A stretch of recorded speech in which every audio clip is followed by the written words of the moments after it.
सबको नमस्कार। आज दूसरे वाले लॉकडाउन का आखिरी दिन है।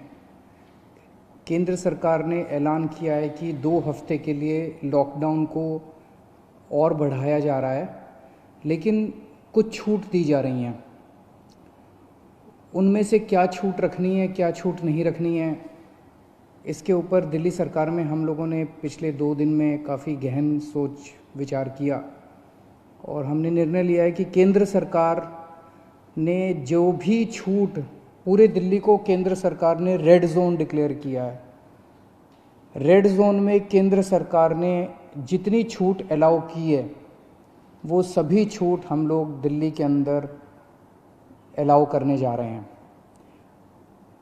इसका क्या मतलब है, मैं संक्षेप में अभी आपके सामने रखूँगा, लेकिन इसके तुरंत बाद आपको एक डिटेल्ड प्रेस रिलीज़ जारी की जाएगी, जिससे आपको और इसके बारे में, और थोड़ी देर के बाद ऑर्डर्स भी हो जाएंगे इसके बारे में, फॉर्मल ऑर्डर्स, तो आपको पता चल जाएगा कि किस किस क्षेत्र में क्या क्या अलाउ किया जा रहा है। लेकिन एक रूपरेखा मैं आप सब लोगों के सामने रख देता हूँ। पहली चीज़ तो ये कि कल से सभी सरकारी दफ्तर खुलने जा रहे हैं। कई सारे सरकारी जो एसेंशियल सर्विसेज से डील करते हैं सरकारी दफ्तर, उन एसेंशियल सर्विसेज वाले सरकारी दफ्तर में 100% अटेंडेंस होगी। लेकिन दूसरे सरकारी दफ्तरों में जो एसेंशियल सर्विसेज से डील नहीं करते, वहाँ पे डिप्टी सेक्रेटरी लेवल तक, डिप्टी सेक्रेटरी एंड अबाव 100% आएंगे लोग, और उसके नीचे वाले स्टाफ में 33% स्टाफ आएगा। कल से दिल्ली के सारे प्राइवेट ऑफिसेज खोले जाएंगे, लेकिन प्राइवेट ऑफिसेज केवल 33% स्ट्रेंथ पे काम करेंगे।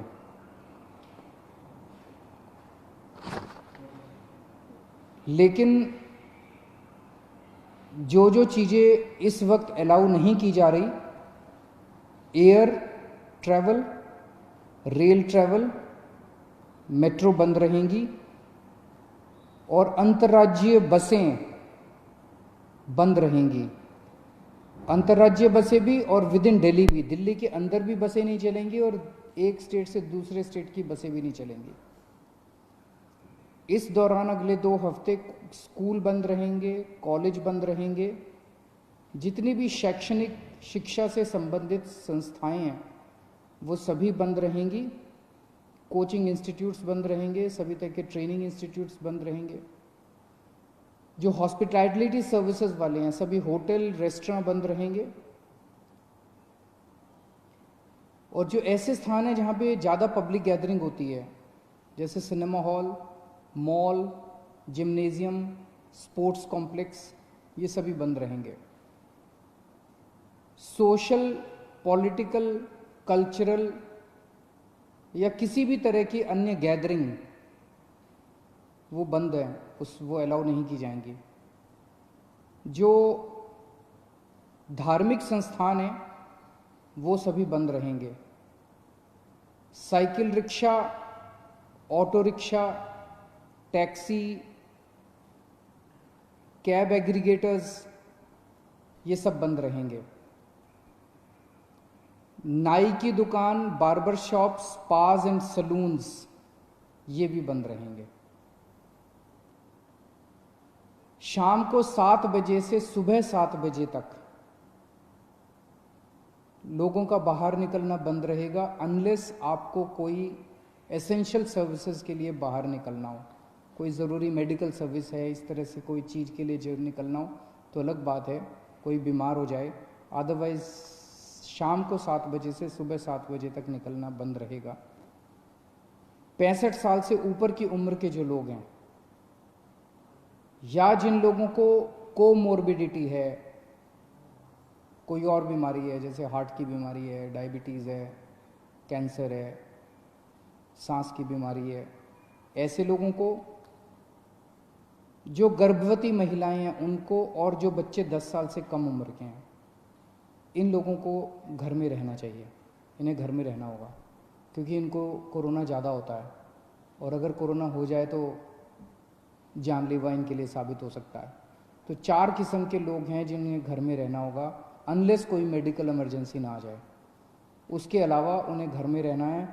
जो 65 साल से ऊपर की उम्र के हैं, जिनको कोई और बीमारी है, जो प्रेग्नेंट महिलाएं हैं और जो 10 साल से कम उम्र के बच्चे हैं। इसके अलावा जो सेल्फ एम्प्लॉयड लोग हैं, टेक्नीशियन हैं, प्लम्बर हैं, इलेक्ट्रिशियन हैं, मैकेनिक हैं, सफाई कर्मचारी हैं, जो हमारे घर में काम करने वाले बाई आती है, लॉन्ड्री है, धोबी है, प्रेस वाला है, इस तरह के जो सेल्फ एम्प्लॉयड लोग हैं, उन लोगों को काम करने की इजाज़त है। उनको सबको काम करने की इजाज़त दी जा रही है। इसके अलावा जितने मॉल्स हैं, जितने मार्केट कॉम्प्लेक्स हैं और जितने मार्केट हैं, जैसे कनॉट प्लेस है, करोल बाग है, खान मार्केट है, नेहरू प्लेस है, एट्सेट्रा एट्सेट्रा, ये बंद रहेंगे। लेकिन इन मार्केट्स के अंदर जो ज़रूरी सामान की चीज़ों की दुकानें हैं, एसेंशियल सर्विसेज की दुकानें हैं, वो सारी खुली रहेंगी। चाहे कोई मार्केट हो, चाहे मार्केट कॉम्प्लेक्स हो, ज़रूरी सामान की चीज़ें खुली रहेंगी और किताबों की स्टेशनरी की दुकानें खुली रहेंगी। लेकिन जो स्टैंड अलोन शॉप्स हैं, जो नेबरहुड कॉलोनी शॉप्स हैं और जो रेजिडेंशियल कॉम्प्लेक्स में शॉप्स हैं, वो सारी खुली रहेंगी। वो चाहे एसेंशियल आइटम्स की शॉप्स हों, चाहे नॉन एसेंशियल आइटम्स की शॉप्स हों, कोई भी शॉप्स हों। कई लोग मेरे पास कल से मैसेजेस, फ़ोन्स आ रहे हैं कि इस चीज़ की दुकान खुलेगी क्या, उस चीज़ की दुकान खुलेगी क्या, ये वाली दुकान खुल।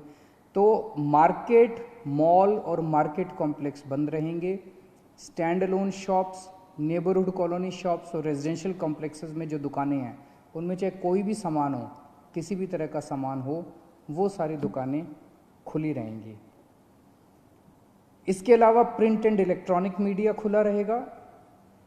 आईटी से रिलेटेड सर्विसेज की सभी ऑफिसेज खुले रहेंगे, कॉल सेंटर खुले रहेंगे, डेटा सेंटर्स खुले रहेंगे, वेयर हाउसिंग सर्विसेज खुले रहेंगे, कोल्ड स्टोरेज खुले रहेंगे, प्राइवेट सिक्योरिटी वाले और फैसिलिटी मैनेजमेंट सर्विसेज खुले रहेंगे। इसके अलावा सारे इंडस्ट्रियल एस्टेट खुले रहेंगे, जहाँ जहाँ एक्सेस कंट्रोल है। एक्सेस मतलब जो वहाँ पे अंदर जाने की, बाहर आने की, जहाँ जहाँ कंट्रोल है, तो लगभग सभी इंडस्ट्रियल एस्टेट खुले रहेंगे।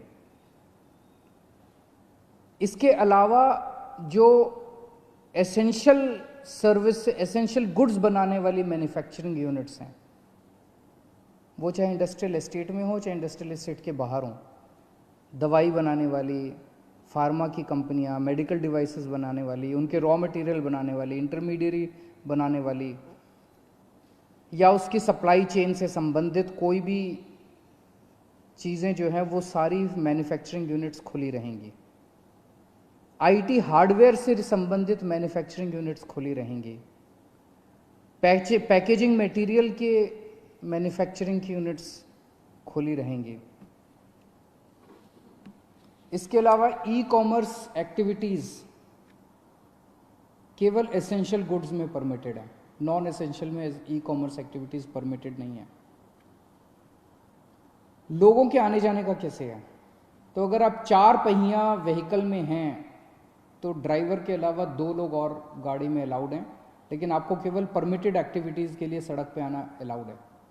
और अगर आप 2 पहिया व्हीकल पे हैं तो आप केवल अकेले जा सकते हैं, आपके पीछे बैठ के कोई नहीं जा सकता। अकेले 2 पहिया व्हीकल पे अलाउड है, लेकिन केवल एसेंशियल सर्विसेज के लिए परमिटेड है। कंस्ट्रक्शन एक्टिविटीज़ केवल इन सीटू कंस्ट्रक्शन, मतलब कि मजदूरों के आवागमन की इजाज़त नहीं है। अगर मजदूर वहीं रह रहे हैं, आसपास रह रहे हैं, उस केस में कंस्ट्रक्शन एक्टिविटीज़ अलाउड है। जो अगर शादी होती है तो सोशल डिस्टेंसिंग का पालन करते हुए 50 लोगों से ज़्यादा शादी में लोग नहीं होने चाहिए। अगर कोई किसी की मौत हो जाती है तो उसमें 20 लोगों से ज़्यादा लास्ट राइट्स के लिए अलाउड नहीं है। पब्लिक प्लेसेस पे थूकना स्ट्रिक्टली मना है, उसके ऊपर सख्त कार्रवाई की जाएगी। सभी एग्रीकल्चरल एक्टिविटीज़ अलाउड है, sowing, harvesting, procurement, marketing, agriculture supply chain से रिलेटेड जितनी भी एक्टिविटीज़ हैं वो सभी अलाउड हैं। फाइनेंशियल सेक्टर से रिलेटेड जितनी एक्टिविटीज़ हैं वो सभी अलाउड हैं।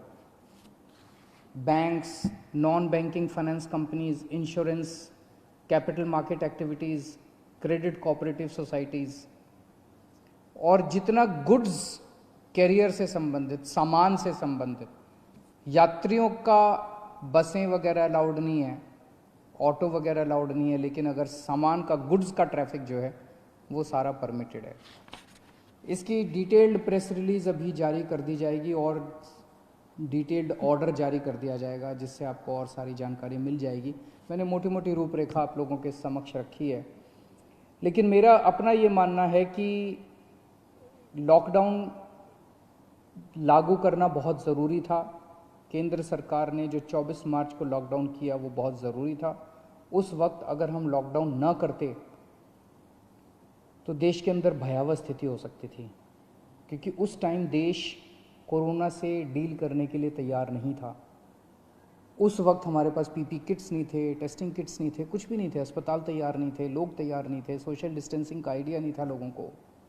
अब 1.5 महीने के बाद, लगभग 1.5 महीना हो गया, 1.5 महीने के बाद मुझे लगता है कि हम लोग, कम से कम दिल्ली की मैं बात कर रहा हूँ, दिल्ली आज लॉकडाउन खोलने के लिए तैयार है। पूरे दिल्ली को रेड जोन में रखा गया है। अभी तक हमने जितनी भी केंद्र सरकार से गाइडलाइंस आई, अच्छी गाइडलाइंस आई, बहुत अच्छी गाइडलाइंस आई, हमने सबका पालन किया। लेकिन अब पूरे दिल्ली को रेड जोन में कर देने से 2 बड़ी समस्याएं पैदा हो। एक तो जनता को बहुत तकलीफ है, जनता के रोजगार चले गए हैं, दुकानें बंद हैं, उससे व्यापारियों को बहुत ज़्यादा तकलीफ है, इंडस्ट्री बंद है, और बहुत सारी नौकरियां जा रही हैं, लोग दिल्ली छोड़ छोड़ के चले जाएंगे। अब इससे पूरी अर्थव्यवस्था गड़बड़ा गई है और बहुत ज़्यादा दिन हम इसको बर्दाश्त नहीं कर पाएंगे। और दूसरी तरफ जब सारी अर्थव्यवस्था बंद है तो सरकार का रेवेन्यू आना बंद हो गया है। तनख्वाहें कहाँ से देंगे, सरकारें कैसे चलेंगी? बिल्कुल बंद हो गया सरकार का रेवेन्यू आना। पिछले महीने, अप्रैल के महीने में हर साल 3,500 करोड़ का रेवेन्यू आया करता था, इस बार केवल 300 करोड़ का रेवेन्यू आया है। इससे तो तनख्वाहें नहीं दी जा सकती, सरकार कैसे चलेगी? तो अब अर्थव्यवस्था का बड़ा संकट पैदा हो रहा है। तो मेरा अपना ये मानना है कि लॉकडाउन के पीरियड को हमें तैयारी करने के लिए, कोरोना की तैयारी करने के लिए इस्तेमाल करना चाहिए था, जिसका हमने भरपूर इस्तेमाल किया। ऐसा कभी नहीं हो सकता अब कोरोना आ गया है, कोरोना रहेगा, कोरोना 0 हो जाएगा, कोरोना का एक भी पेशेंट नहीं होगा, आगे कोरोना कभी नहीं होगा, ऐसा हो ही नहीं सकता, पूरी दुनिया में नहीं हो रहा, ये संभव ही नहीं है। अब हमें कोरोना से जीने की, कोरोना के साथ जीने की तैयारी करनी पड़ेगी, इसकी आदत डालनी पड़ेगी, सरकारों को इसकी तैयारी करनी पड़ेगी, जनता को इसकी, हम सबको इसकी तैयारी करनी पड़ेगी, देश को इसकी तैयारी करनी पड़ेगी। आज दिल्ली इसके लिए तैयार है। हमने पर्याप्त उपाय कर लिए हैं, पर्याप्त व्यवस्थाएं कर ली हैं, अस्पतालों का इंतजाम कर लिया है, किट्स का इंतजाम कर लिया, सारी व्यवस्थाएं कर ली हैं। अगर लॉकडाउन पूरी तरह से दिल्ली में खोल दिया जाता है, हमने सुझाव दिया है केंद्र सरकार को कि जो जो कंटेनमेंट जोन हैं दिल्ली के अंदर, लगभग 97 कंटेनमेंट जोन्स बचे हैं, जो जो कंटेनमेंट जोन हैं उनको पूरी तरह से सील कर दिया जाए और बाकी दिल्ली को ग्रीन कर दिया जाए, बाकी दिल्ली के मार्केट खोल दिए जाएं। मार्केट में चाहे तो ऑड इवन कर दें, एक दिन ऑड दुकानें खुलेंगी, एक दिन इवन दुकानें खुलेंगी, लेकिन अब दिल्ली को खोलने का समय आ गया है, हम उसके लिए तैयार हैं। हम केंद्र सरकार से बात भी कर रहे हैं और हमें पूरी उम्मीद है कि जल्द दिल्ली के मार्केट भी खुलेंगे, अर्थव्यवस्था भी खुलेगी। ऐसा होने से थोड़े केस बढ़ेंगे, लेकिन जो केस बढ़ेंगे उससे निपटने के लिए हम तैयार हैं। हमारा इस वक्त सबसे बड़ा 2 मकसद हैं। पहला मकसद है कि किस तरह से दिल्ली के अंदर कोरोना से होने वाली डेथ्स को कम किया जाए, और हम अभी तक काफ़ी कम करने में सक्षम रहे हैं, सफल रहे हैं। और दूसरा है कि कोरोना को कैसे फैलने से रोका जाए। वो बहुत ज़्यादा टेस्ट कर रहे हैं हम लोग, ताकि हमें पता चल सके कौन बीमार है, उसको इलाज करें और उसको ठीक करके उसके घर भेजें। तो मैं उम्मीद करता हूँ कि हम लोग आगे केंद्र सरकार को भी मनाने में सफल होंगे, और ये लॉकडाउन का पीरियड जो है, इसमें जो जो रिलैक्सेशंस दिए गए हैं, इन रिलैक्सेशंस से आप लोगों को सबको फ़ायदा होगा। बहुत बहुत शुक्रिया।